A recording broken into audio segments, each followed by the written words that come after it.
In this lesson, we're going to learn how to work with 3D layers. Okay, so I want to step away from the composition that we've created so far and move over here to the composition that we imported as an Illustrator file as a composition. So you see that over here in your project panel. So go ahead and double click that, and that's going to open this up in the composition viewer. You can come over here and toggle that transparency grid off so that we can see all of those shapes. So right now, these are still just plain 2D layers, but they all have the layer name that they originally had in the Illustrator file. Now, this is not the way that you have to set up 3D layers at all. Anything can become a 3D layer, but I really just wanted to show you how these were named. If you brought them in from the Illustrator file, all of them are going to have those layer names because the Illustrator file didn't have the layers named. It was simply named layer 1, 2, 3, and so on. So how do we change these to 3D layers? We're going to be taking a look at this switch that you see right here that's located next to that mode column that we were using earlier.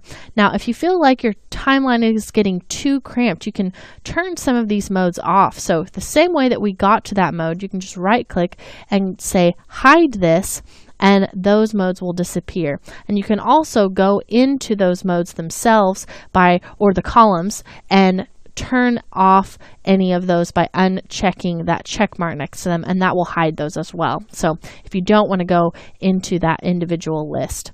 So the way that I'm going to turn these layers into 3D layers is simply by hitting this switch right here. So much like whenever we turned on the motion blur switch, we just turn on the 3D switch. So I want to go ahead and show you what the position looks like as a 2D layer. So I'm just going to select one of these and hit the P key.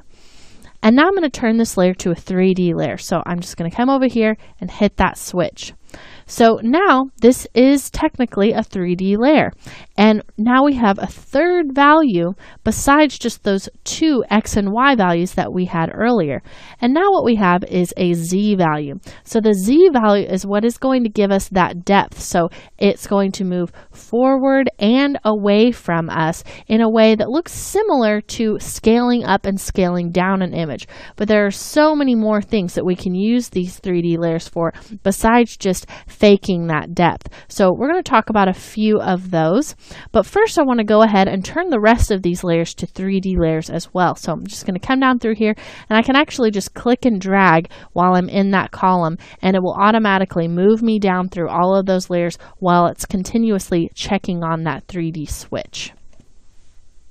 So now I just want to start playing with pushing these layers to different places in Z space and changing some of their rotation. So with this first one that we've created here, I want to move this one a little bit more forward. So all I'm doing is hovering over that Z axis. So you see that my cursor gets that little Z down in the lower right hand corner. So I know I'm grabbing the Z handle, and I'm just pulling that towards me. And then I can reposition it simply by grabbing down here in the lower corner, and that's going to move it on the X and Y axis only, or I can simply grab the handle and it will constrain it to only move on that axis. So it's harder to move on the Z axis by simply grabbing it here in the corner. So that's something you want to keep in mind. The Z axis is probably going to be the one that you use whenever you're wanting to move it closer to you. Okay, so I'm also going to rotate this layer a little bit. So I'm going to come up here and grab my rotation tool.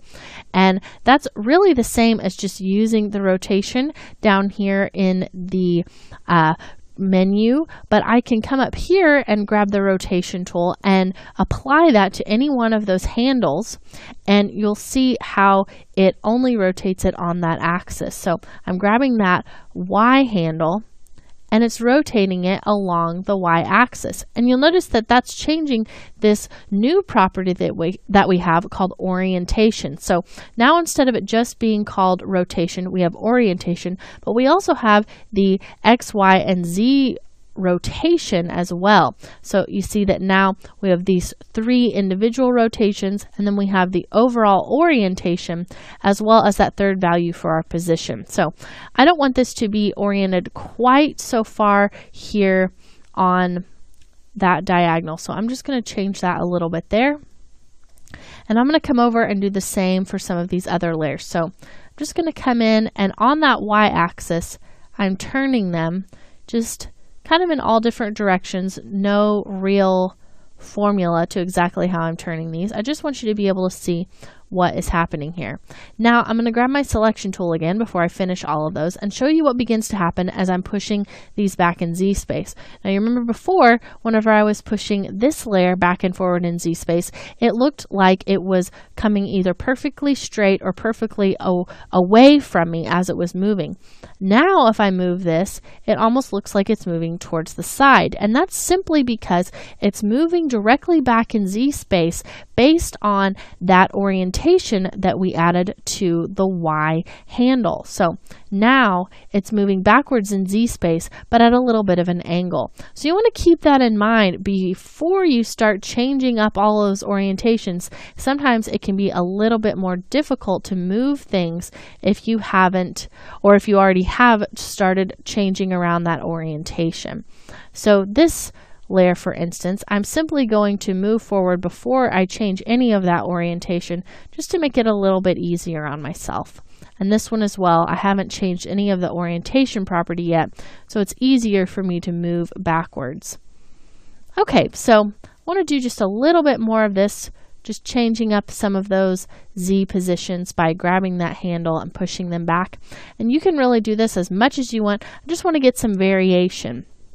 And now let's come in here and change that Y handle just a little bit more for those 2 that we hadn't changed yet.